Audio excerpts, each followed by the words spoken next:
Break ನಂತರ left right and ಸೆಂಟರ್ಗೆ ಮತ್ತೊಮ್ಮೆ ಸ್ವಾಗತ. ರಾಜಭವನದ ಮೇಲೆ ಒತ್ತಡದ ಆರೋಪಕ್ಕೆ ಏನು ಹೇಳ್ತೀರಿ ಅಶ್ವಥ್ ನಾರಾಯಣ್? ಇಲ್ಲ ನೋಡಿ ಅಜಿ, ಈಗ ರಮೇಶ್ ಬಾಬು ಅವರು ಉಲ್ಲೇಖ ಮಾಡೋರು, ನೀವು ಮಾಡಿದ್ರಿ. ನೋಟಿಸ್ ಕೊಟ್ಟಿದ ತಕ್ಷಣ ಅಬ್ರಾಮ್ ನೋಟಿಸ್ ಕೊಟ್ಟಿದ ತಕ್ಷಣ ಒನ್ ಡೇನಲ್ಲೇ ಸರ್ಕಾರಕ್ಕೆ ನೋಟಿಸ್ ಹೋಗ್ಬಿಡುತ್ತೆ, ಮುಖ್ಯಮಂತ್ರಿ ನೋಟಿಸ್. ಅದು ಅವರವರ ಭಾವಕ್ಕೆ ಅವರವರ ಭಕ್ತಿ. ಹೇಳಿ ರಾಜ್ಯಪಾಲ 15 ದಿವಸ ಬಿಟ್ಟು ಅಕಸ್ಮಾತ್ ಶೋಕಾಸ್ ನೋಟಿಸ್ 15 ದಿವಸ ಬಿಟ್ಟು ನೋಟಿಸ್ ಕೊಟ್ಟಿದ್ರು ಅಂದ್ರೆ ಇಷ್ಟು ದಿವಸ ಯಾಕೆ ಸುಮ್ಮನೆ ಕೂತ್ಕೊಂಡ್ರಿ ಅಂತ ಕೇಳ್ತಾರೆ. ಇನ್ನೂ ಹೇಳೋದು, ಇದಕ್ಕೆ ಮುಂಚೆ ಜೊಲ್ಲೆ ಮೇಲೆ ನೋಟಿಸ್ ಇದೆ, ನಿರಾಣಿ ಮೇಲೆ ನೋಟಿಸ್ ಇದೆ, ಯಾಕೆ ಮಾಡಲಿಲ್ಲ ಅಂತ. ಸರ್ ಅದನ್ನೆಲ್ಲ ಕೇಳಬಾರ್ದು, ಪ್ರಶ್ನೆ ಮಾಡಬಾರ್ದು. ನಮ್ದೇನು ಅಭ್ಯಂತರ ಇಲ್ಲ, ಕೇಳಿ ಪ್ರಶ್ನೆ ಮಾಡಿ ಚರ್ಚೆ ಮಾಡಿ. ಇಲ್ಲಿ ಒಂದೇನಾಗುತ್ತೆ sir, first of all Abraham notice ಕೊಟ್ಟಾಗ ಗವರ್ನರ್ ಲೆಟರ್ ಕೊಡ್ಬೇಕಾರೆ 1.5-2 ಗಂಟೆಗಳ ಕಾಲ ಎಕ್ಸ್ಪ್ಲೈನ್ ಮಾಡಿದ್ರು.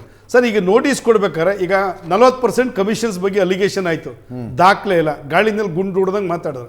ಆದರೆ ಮೂಡ ಪ್ರಕರಣದ್ದು ಎಲ್ಲವೂ ದಾಖಲೆ ಇದೆ, ಸರ್ಟಿಫೈಡ್ ಕಾಪಿ ಇದೆ, ರೆಕಾರ್ಡ್ ಇದೆ. ಒಂದು ರೆವಿನ್ಯೂ ಟ್ರಾನ್ಸಾಕ್ಷನ್ ಆಗಿದೆ ಸಬ್ ರಿಜಿಸ್ಟರ್ ಆಫೀಸಲ್ಲಿ, ಅದಾದಮೇಲೆ ರೆವಿನ್ಯೂ ಟ್ರಾನ್ಸಾಕ್ಷನ್ ಆದಮೇಲೆ BDA ನೋಟಿಫಿಕೇಷನ್ ಆಗಿದೆ, BDA ನೋಟಿಫಿಕೇಷನ್ ಆದಮೇಲೆ ಪಬ್ಲಿಕ್ಗೆ ಸೈಟ್ ಹಂಚಿರೋ ರೆಕಾರ್ಡ್ ಇದೆ.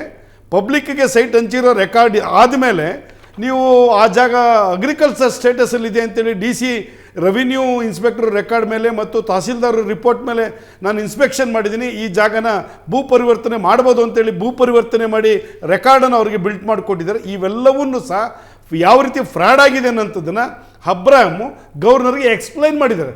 ಮತ್ತೆ ಅವರು ಡಾಕ್ಯುಮೆಂಟ್ ಮೂಡ ಮಾಡಿರುವ ಮಿಸ್ಟೇಕ್ ಅಂತ ಹೇಳ್ತಾರ. ಅದನ್ನ ಇಲ್ಲ, ಮೂಡ ಒಂದೇ ಮಾಡಿಲ್ಲ, ಇಲ್ಲ ಮೂಡ ಒಂದೇ ಮಾಡಿಲ್ಲ, ಆ ಕಡೆ ವಾದ ಕೇಳಿಸ್ಕೊಂಡಿದ್ದೀನಿ. ಮೂಡ ಒಂದೇ ಡಿನೋಟಿಫೈ ಆದ ನಂತರವೂ ಆ ಜಾಗದಲ್ಲಿ ಸೈಟ್ ಮಾಡಿ ಸೈಟ್ ಹಂಚಿಕೆ ಮಾಡಿದ್ದು ಮೂಡ ಮಾಡಿದ ತಪ್ಪೋದು ಅಂತ. ಅಲ್ಲ, ಮೂಡನೂ ಮಾಡಿದೆ ಸರ್. ಜೊತೆಗೆ ಇಲ್ಲಿ revenue records revenue department mistake ಆಗಿದೆ ಸರ್.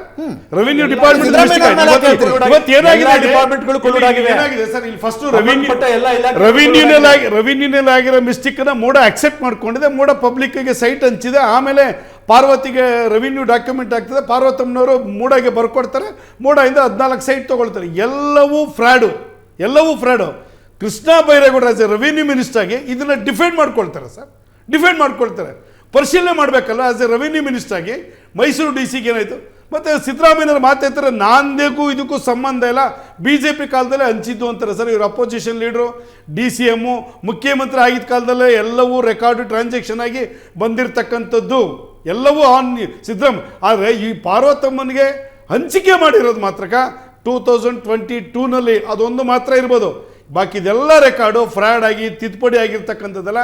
ಸಿದ್ದರಾಮಯ್ಯನವರ ಅಪೋಸಿಷನ್ನು, ಸಿದ್ದರಾಮಯ್ಯನವರ ಉಪಮುಖ್ಯಮಂತ್ರಿ, ಸಿದ್ದರಾಮಯ್ಯನವರ ಮುಖ್ಯಮಂತ್ರಿ ಅವಧಿನಲ್ಲ ಎಲ್ಲವೂ ಆಗಿರ್ತಕ್ಕಂಥದ್ದು ಇದನ್ನು. ಮತ್ತು ಇದರಲ್ಲಿ ಒಂದೇನಂತ ಹೇಳಿದ್ರೆ, ಇಷ್ಟೆಲ್ಲ ಆದಮೇಲೆ 5 ಜನ ಮಂತ್ರಿಗಳು ಕ್ಯಾಬಿನೆಟ್ಟು ಇದನ್ನು ಡಿಫೆಂಡ್ ಮಾಡ್ಕೊಳ್ತಾರೆ. ರೆಕಾರ್ಡನ್ನು ಪರಿಶೀಲನೆ ಮಾಡಿ. ಆಸ್ ಎ ರೆವಿನ್ಯೂ ಮಿನಿಸ್ಟರ್ ಆಗಿ ಕೃಷ್ಣ ಬೈರೇಗೌಡ ಎಲ್ಲ ಮಾತಾಡ್ತಾರಲ್ಲ, ಎಲ್ಲಿ ರೆವಿನ್ಯೂ ಫ್ರಾಡ್ ಆಗಿದೆ, ಎಲ್ಲಿ ಏನು ಮಿಸ್ಟೇಕ್ ಆಗಿದೆ ನೋಡಬೇಕಲ್ಲ. ಮತ್ತೆ ಇದಕ್ಕೊಂದು ಕಮಿಟಿ ಕಾನ್ಸ್ಟಿಟ್ಯೂಟ್ ಮಾಡುತ್ತೆ BDA ಮೂಡಾದಲ್ಲಿ ಮತ್ತು ಸರ್ಕಾರ 2022ರಲ್ಲಿ ರಿಪೋರ್ಟ್ ಕೊಡುತ್ತೆ. ಮೂಡದಲ್ಲಿ ಅವ್ಯವಹಾರ ಆಗ್ತಾ ಇದೆ, ಇದರಲ್ಲೆಲ್ಲ ಫ್ರಾಡ್ ಮಾಡ್ತಾ ಇದ್ದಾರೆ, ಈ ರಿಪೋರ್ಟ್ ಪ್ರಕಾರ ಅದನ್ನು ತೆಗಿಬೇಕು, ಇವ್ರು ಅಲರ್ಟ್ ಮಾಡಿರೋದನ್ನ ವಜಾ ಮಾಡಬೇಕು ಅಂತೇಳಿ ಕಮಿಷನರ್ ರಿಪೋರ್ಟ್ ಕೊಡ್ತಾರೆ ಸರ್. ಆ ಕಮಿಷನರ್ ಟ್ರಾನ್ಸ್ಫರ್ ಮಾಡ್ತಾರೆ ಸಿದ್ದರಾಮಯ್ಯನವರು ಬಂದ ತಕ್ಷಣ. ಇದು ಮಿಸ್ಯೂಸ್ ಆಗಿರ್ತಕ್ಕಂಥದ್ದು. ಈ ಪರಿಶೀಲನೆ ಮಾಡಿದ್ರೆ ರೆಕಾರ್ಡನ್ನು ನೋಡಿದ್ರೆ ಎಲ್ಲ BJP ಅವಧಿನಲ್ಲಿ ಆಗಿದ್ದು ಅಂತೇಳಿ ಸುಳ್ಳು ಹೇಳ್ಕೊಂಡು ಕಲಾಕೊಂಬರ್ತಾರೆ. ಮತ್ತೆ ಇವೆಲ್ಲವೂ ರೆಕಾರ್ಡಲ್ಲಿ ಇರ್ತಕ್ಕಂಥದ್ದು. ರಮೇಶ್ ಬಾಬು 2023ರಲ್ಲಿ ಸನ್ಮಾನ್ಯ ಸಿದ್ದರಾಮಯ್ಯನವರೇ ಅಲ್ಲಿ ಟೆಕ್ನಿಕಲ್ ಟೀಮ್ನ ಅಪಾಯಿಂಟ್ ಮಾಡ್ತಾರೆ. ಎನ್ಕ್ವೈರಿ ಮೂಡಾದಲ್ಲಿ ಈ ಥರ ಬಂದಿರತಕ್ಕಂಥ ಕಂಪ್ಲೇಂಟ್ ಮೇಲೆ ಎನ್ಕ್ವೈರಿ ಮಾಡಿ ಅಂತೇಳಿ ನವಂಬರ್ 2023 ಸಿದ್ದರಾಮಯ್ಯನವರೇ ಟೆಕ್ನಿಕಲ್ ಟೀಮ್ ಅಪಾಯಿಂಟ್ ಮಾಡಿದ್ದಾರೆ. ಟೆಕ್ನಿಕಲ್ ಟೀಮ್ ರಿಪೋರ್ಟ್ ಬಂದಿದೆ, ಅದ್ರ ಮೇಲೆ ಆ್ಯಕ್ಟ್ ಮಾಡೋದಕ್ಕೂ ಬರೆದಿದ್ದಾರೆ. BJP ಅವ್ರು ಹೇಳ್ತಾ ಇರ್ತಕ್ಕಂಥದ್ದು ಒಂದಕ್ಕೊಂದು ತಾಳೆನೇ ಇಲ್ಲ.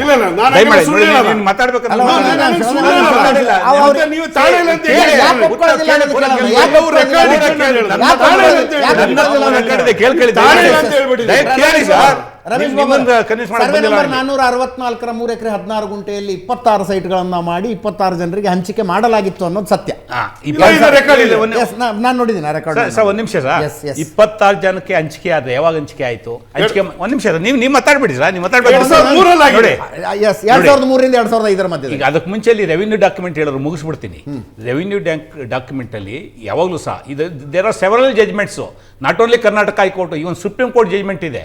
ನಿಮಗೆ ಪ್ರೈಮಾ ಫೇಸಿ ಕೇಸಿ ಪಾಣಿ ಯಾರ ಹೆಸರಲ್ಲಿ ಇರುತ್ತೋ is in the position of the property. ಇದು ಸಟ್ಲ್ಡ್ ಲಾ ಮೊದಲನೇದು. ಎರಡನೇದು, ಇದುವರೆಗೂ ರೆವಿನ್ಯೂ ಡಾಕ್ಯುಮೆಂಟು ಯಾರೇ ಆಗಲಿ ಅದನ್ನು ಡಿಸ್ಪೋರ್ಟ್ ಮಾಡಿಲ್ಲ. ಅವ್ರಿಗೆ 2004ರಲ್ಲಿ ಸೇಲ್ ಆಗಿದ್ದಾಗಲಿ, ಗಿಫ್ಟ್ ಡೀಡ್ ಆಗಿದ್ದಾಗಲಿ, ಹಿಂದಿನ ಸೇಲ್ ಡೀಡ್ಗಳಾಗಲಿ, ಅಲಾಟ್ಮೆಂಟ್ ಆಗಲಿ, ಏನು ಚೈನ್ ಆಫ್ ಲಿಂಕು ಪೊನ್ನಣ್ಣವರಿಗಾಗಲೇ explained all the things, document ಹೆಂಗೆ ಬಂದಿದೆ ಅಂತೇಳಿ, ಫ್ಲೋ ಆಫ್ ಡಾಕ್ಯುಮೆಂಟ್ ಟೈಟ್ಲನ್ನ ಇದುವರೆಗೂ ಯಾರು ಚಾಲೆಂಜ್ ಮಾಡಿಲ್ಲ. ಇದು ಫಸ್ಟ್ ಪಾಯಿಂಟು. ಎರಡನೇದು, ಇವ್ರು ಹೇಳ್ತಾ ಇರ್ತಕ್ಕಂಥದ್ದು ಸೈಟ್ ಅಲಾಟ್ ಆಗಿದೆ. ಸೈಟ್ ಅಲಾಟ್ ಆಗಿದ್ರೆ ಸೈಟ್ ಅಲಾಟಿಸ್ ಯಾರು ಆಬ್ಜೆಕ್ಷನ್ ಕೊಟ್ರಾ, ರೈಸ್ ಮಾಡಿದ್ರಾ? ನಮ್ಮದು ಸೈಟ್ ಪ್ರಶ್ನೆ ಅಲ್ಲ, ನಮಗಿರತಕ್ಕಂಥದ್ದು 3 ಎಕರೆ 16 ಗುಂಟೆ ನೀವು ಅಕ್ವೈರ್ ಮಾಡಿದ್ದೀರಾ. ಅಕ್ವೈರ್ ಮಾಡೋದಕ್ಕೆ ನಮ್ಗೆ ಆಲ್ಟರ್ನೇಟಿವ್ ಜಾಗ ಕೊಡಿ. ಆಲ್ಟರ್ನೇಟಿವ್ ಜಾಗ ಕೊಟ್ಟಿದ್ದೀರಾ. ಒಂದು ಕೇಸ್ ಅಲ್ಲ, ಒಂದು ನಿಮಿಷ, ನನ್ನ ಸಂಶಯ ಒಂದು ಹೇಳ್ಬಿಡ್ತೀನಿ. ಸೈಟ್ ಅಲಾಟೀಸ್ ಯಾರು ಅಬ್ಜೆಕ್ಷನ್ ಮಾಡಿದ್ರ, ಕ್ವಶನ್ ರೇಸ್ ಮಾಡಿದ್ರ ಅಂತ. ಆ ಸೈಟ್ ಅಲಾಟೀಸ್ ಲಿಸ್ಟ್ ಇದೆಯಲ್ಲ, ಅದು ಸತ್ಯವಾಗಿರುವುದರ ಬಗ್ಗೆ ನನಗೆ ಸಂಶಯಗಳಿದ್ದಾವೆ. ಯಾಕಂದ್ರೆ 26 ಜನ ದುಡ್ಡು ಕಟ್ಟಲಿಲ್ಲ ಅಂತ ಸೈಟ್ ವಾಪಸ್ ಬಂತಂತೆ. ದಟ್ ಇಸ್ ವಾಟ್ ಇದೆ.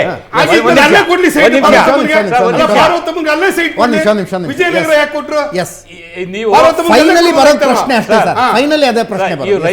Correct point, legal point aspect ಅಲ್ಲಿ ತಾವು ಮಾತಾಡ್ತಿದ್ದೀರಾ, ಅಗ್ರಿ. ಒಂದು ಪಕ್ಷ 26 ಜನ ದುಡ್ಡು ಕಟ್ಟಿದ್ದು ಅಂತ ಇಟ್ಕೊಳ್ಳಿ, ಮೋಡಲ್ ಆಪ್ಸಸ್ಸು, ಡಿಲೆಕ್ಷನ್ ಆಫ್ ಡ್ಯೂಟಿ ಅಲ್ಲಿ ಬರುತ್ತೆ. ನಮಗೆ ಪ್ರಶ್ನೆ ಇರೋಂಥದ್ದು, ನಾನು ಬೀಂಗ್ ಎ ಲ್ಯಾಂಡ್ ಲಾರ್ಡು, ನನ್ನ ಜಮೀನು ತಗೊಂಡಿದ್ದೀರಾ, ಆಲ್ಟರ್ನೇಟಿವ್ ಕೇಳಿದ್ದೀನಿ. ನಂದು ನೀವು ಹೇಳ್ತಾ ಇರ್ತಕ್ಕಂಥದ್ದು ಎಲ್ಲಿ, ನನ್ನ ಕಾನ್ಶಿಯಸ್ಸು. ಹೌದು, ನಾನು ಕೊಟ್ಟಿರ್ತಕ್ಕಂಥದ್ದು ಕೆಸರೆ ಜಾಗದಲ್ಲಿ ಅವ್ರಿಗೆ ಜಾಗ ಕೊಟ್ಟಿದ್ದೀನಿ, ಅಲ್ಲಿ ತಗೋಬೇಕಾಯ್ತು, ಬೇರೆ ಕಡೆ ಕೊಟ್ಟಿದ್ದೀರಾ. ಸೊ ಬೇರೆ ಕಡೆ ನೀವು ಕೊಟ್ಟಿದ್ದೀರಾ, ಅದನ್ನೇ ನಾನು ಹೇಳಿದ್ದು. ಕುಮಾರಸ್ವಾಮಿನವ್ರು ಮತ್ತೆ ನೀವೇನು ತಗೊಂಬಿಟ್ರಿ ಪರ್ಯಾಯ ಜಾಗ ಬೇರೆ ಕಡೆ ವಿಶ್ವೇಶ್ವರ ಲೇಔಟಲ್ಲಿ ಬೇಕಂತೇಳಿ? ಇದೇ ಮೂಡೋದಲ್ಲಿ ನೀವೇ ಪತ್ರ ಬರೀತೀರಾ, ನನಗೆ ನನ್ನ 84ರಲ್ಲಿ ಅಲಾಟ್ ಆಗಿತ್ತು, ನನಗೆ ವಿಶ್ವೇಶ್ವರ ಲೇಔಟಲ್ಲಿ ಪರ್ಯಾಯ ನಿವೇಶನ ಕೊಡಿ ಅಂತೇಳಿ. ಅಂದರೆ ನಿಮಗೆ ಪರ್ಯಾಯ ತಗೋಬೋದು. ಲ್ಯಾಂಡ್ ಲಾರ್ಡು ಅವ್ರು ಜಮೀನು ಕಳ್ಕೊಂಡಿದ್ದಾರೆ, ನಮಗೆ ಪರ್ಯಾಯ ಕೊಡಿದ್ರೆ ತಪ್ಪಿದ್ರೆ ಎನ್ಕ್ವೈರಿ ಹೇಳಿಬಿಡಿ, ದೇಸಾಯಿ ಕಮಿಷನ್ ಅಪಾಯಿಂಟ್ ಮಾಡಿದ್ದೀವಿ, ತಪ್ಪುಂದ್ರೆ according to that will proceed. Commission report ಕೊಡುತ್ತೆ. ಇಲ್ಲಿ ಎಲ್ಲೂ ಸಹ flow of document, revenue document, ಅದನ್ನು ನಾನು ಅಶ್ವತ್ಥನಾರಾಯಣ ಹೇಳಿದ್ದು.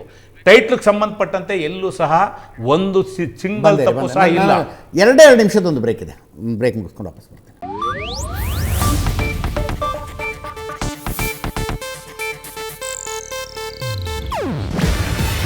ಇದು ಏಷ್ಯಾನೆಟ್ ನ್ಯೂಸ್ ನೆಟ್ವರ್ಕ್ ಪ್ರಸ್ತುತಿ. ನೀವು ನೋಡ್ತಿದ್ದೀರಾ ಏಷ್ಯಾನೆಟ್ ಸುವರ್ಣ ನ್ಯೂಸ್.